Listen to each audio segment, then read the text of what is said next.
네, 투데이 리포트 시간입니다. 오늘은 키움증권 박중선 연구위원의 리포트 확인하겠습니다. 최근 정유와 화학, 조선업종에 대한 관심이 높죠. 박 연구위원은 화학업종에 대한 리포트를 내놨습니다. 요즘 에틸렌과 프로필렌, 부타디엔 등의 가격이 최근 일제히 급등했는데요.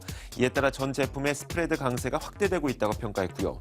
게다가 현재 정유사들은 정제 마진도 매우 좁은 수준이라고 분석했습니다. 화학업종 탑픽으로는 어떤 기업을 꼽았는지 리포트를 작성한 작성자의 이야기 직접 들어보겠습니다. 자, 오늘은 키움증권 박중선 연구위원 전화 연결돼 있습니다. 안녕하세요. 네, 안녕하십니까. 네, 제가 리포트를 쭉 보니까 사용된 언어들이 매우 어려워요. 뭐 여러 가지가 있죠. HDPE, SM, PS 수요 뭐 이런 것들이 있는데 이야기 너무 어렵다 보니까 리포트를 좀 간략하게 좀 알아듣기 쉽게 설명해 주실까요? 예, 일단은 그 화학 제품들은 용어 자체가 좀 어렵기 때문에 일단은 전체적으로는 유가가 하락했다라는 거는 다 아마 인지하실 거고요.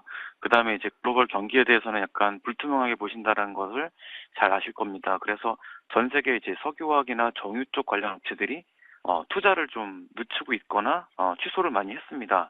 이에 따라서 그동안 공급 과잉 때문에 화학이나 정유에 관련된 마진이 많이 좀 하락하거나 앞으로 중장기적으로 안 좋을 것이다라는 전망이 지배적이었고 저도 좀 그런 의견이었지만 최근 들어서는 그 증설 자체에 대한 리스크가 줄고 또 이제 우리나라 같은 경우는 중동에서 그 원유를 사와서 그 북미에 있는 에탄이나 이런 저렴한 가스 업체와 경쟁을 해야 되는데 최근에 유가가 많이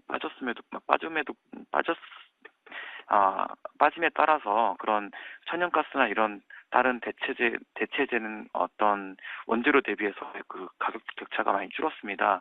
그래서 이제 경쟁력 자체가 살아났고, 그럼에 따라서 이제 공급 과잉과 그런 원재료적인 부담이 좀 줄면서 우리나라에 있는 석유화학, 그다음에 정유 업체들의 앞으로 실적이 좀 개선되지 않을까라 기대하고 있습니다.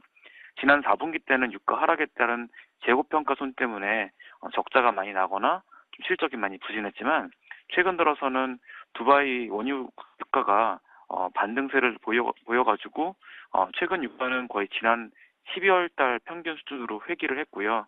반면에 이제 저렴한 원가가 투입되면서 스프레드, 그러니까 즉 제품 가격과 원가 간의 그 격차는 점점 확대가 되고 있습니다.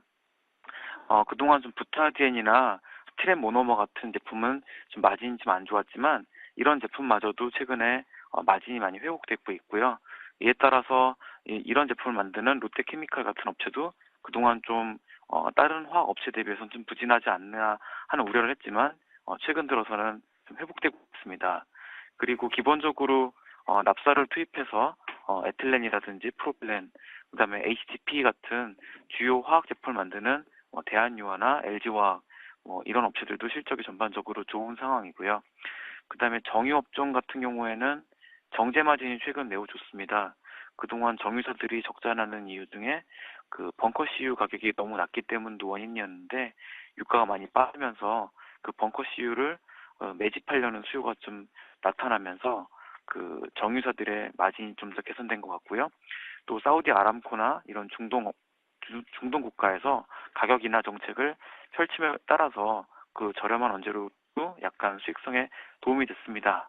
이에 따라서 최근에 정제 마진 개선이 SOL이라든지 여타 정유 업체들의 주가에도 도움이 됐습니다. 그 밖에 최근에 SK 이노베이션 탐방 갔다 왔고요. 그 기업 같은 경우도 전반적으로 정유 쪽에 대해서는 마진 개선이 나타나고 있고 재고평가손도 지금 줄고 있습니다. 그런 것들이 최근 주가 반등이라든지 컨센서스가 점점 올라가는 거에 원인으로 제시할 수 있을 것 같습니다. 알겠습니다. 그 리포트를 작성하셨던 거를 한번 쭉 훑어주신 거죠, 지금? 네, 네, 알겠습니다. 경기가 상당히 부진했던 시기에는 공급 과잉이 있으면서 마진이 많이 하락을 했습니다. 하지만 유가가 하락하면서 대체 원료들, 뭐 천연가스라든지 다른 대체 원료가 있겠죠. 대체 원료와의 가격 차이가 줄면서 경쟁력이 강화됐다라는 이야기인데 최근 유럽과 중국 경기도 어느 정도 회복세를 타고 있지 않습니까? 이런 회복과 함께 앞으로의 화학 업종도 계속해서 좀 개선이 될 수가 있겠죠. 일단은 제가 보고 있는 지표 중에 PMI라고 네. 경기 지표도 굉장히 중요하게 보고 있는데 중국으로 우리나라 화학업체나 정유업체가 수출을 많이 하고 있고 또 중국이 이런 제품을 생산해서는 주로 유럽으로 수출합니다. 그렇기 때문에 유럽 경기나 중국 경기가 그 양적 완화나 금리 인하를 통해서 개선이 된다면 우리나라 화학이나 정유업체 입장에서는 좀 긍정적인 시그널로 보여집니다. 그렇다면 이 화학업종과 정유업종 두 가지 중에 선택을 해보라면은 어느 쪽에 조금 더 가능성을 열어두시겠습니까? 아직까지는 그 공급과잉 수준이 석유화학 쪽이 좀 더 낮은 편인 것 같고요. 따라서 석유화학을 좀 더 선호하고 있고 정유에 대해서는 아직까지는 재무구조 개선이라든지 그다음 PX 과잉에 대한 우려를 좀 해소해야 될 거라 보기 때문에 조금 차선으로 보고 있습니다. 알겠습니다. 앞서 말씀해 주셨던 부분 가운데 SK이노베이션을 직접 다녀오셨다고 들었어요. 예, 예. 네. 그 SK이노베이션에 대해서 좀 설명을 해 주시고 대응 전략까지 좀 부탁드릴게요. 일단은 작년엔 적자가 워낙 많이 났기 때문에 현재 시가총액이 좀 부담스러우시겠지만 일단은 유가가 반등하고 그다음에 전체적으로 정제 마진 개선되면서 영업이익은 올해 1조 이상 기록할 것이다라고 보고 있습니다. 그리고 차입금은 올해 투자를 많이 줄이면서 전체적으로 차입금이 지금 한 7조대 이상인데 점점 이제 줄일 것이다라고 보고 있고요. 이에 따라서 이제 주가의 방향성은 이제 바닥을 형성하고 좀 우상향 쪽으로 보고는 있습니다. 다만 이제 그 워낙 차입금 규모가 크고 실적이 가시적으로 올라오는 거는 이제 분기를 몇 분기 정도는 거치면서 확인을 좀 해봐야 될 것 같기 때문에 10만 원 초반 정도 목표 주가를 제시하고 있습니다. 네, 알겠습니다. 자, 마지막으로 롯데케미칼도 그 리포트에 작성을 해 주셨던데 롯데케미칼은 어떻습니까? 일단은 제가 다음 주 정도에 탐방을 가볼 계획이기 네. 때문에 조금 더 자세하게 보긴 해야 되겠지만 네. 롯데케미칼의 주력 제품 중에서 그동안 부타디엔이랑 스티렌 모노머 SM이라는 그런 제품이 좀 부진했었습니다. 근데 최근에 이제 정기 보수라든지 아니면 수요가 좀 살아난다라는 측면 때문에 가격이 요즘에 다시 좀 돌변해서 강세로 보여지고 있고요. 그래서 롯데케미칼의 주가가 굳이 다른 업체 대비해서 부진할 이유는 없을 것이다라고 보고 있습니다. 그래서 주가가 좀 상대적으로 좀 못 올랐다라는 것도 감안해서 좀 좋게 보실 필요는 있을 것 같습니다. 네.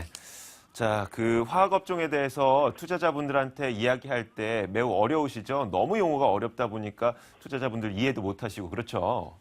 예, 예. 네. 자, 그렇게 어려운 내용을 오늘 정말 쉽게 그리고 그 전문 용어를 사용하지 않고 설명해 주시느라고 너무 고맙습니다. 아, 예. 네. 고맙습니다. 자, 오늘 키움증권 박중선 연구위원과 함께 이야기 나눠봤습니다. 말씀 고맙습니다. 예, 감사합니다. 네.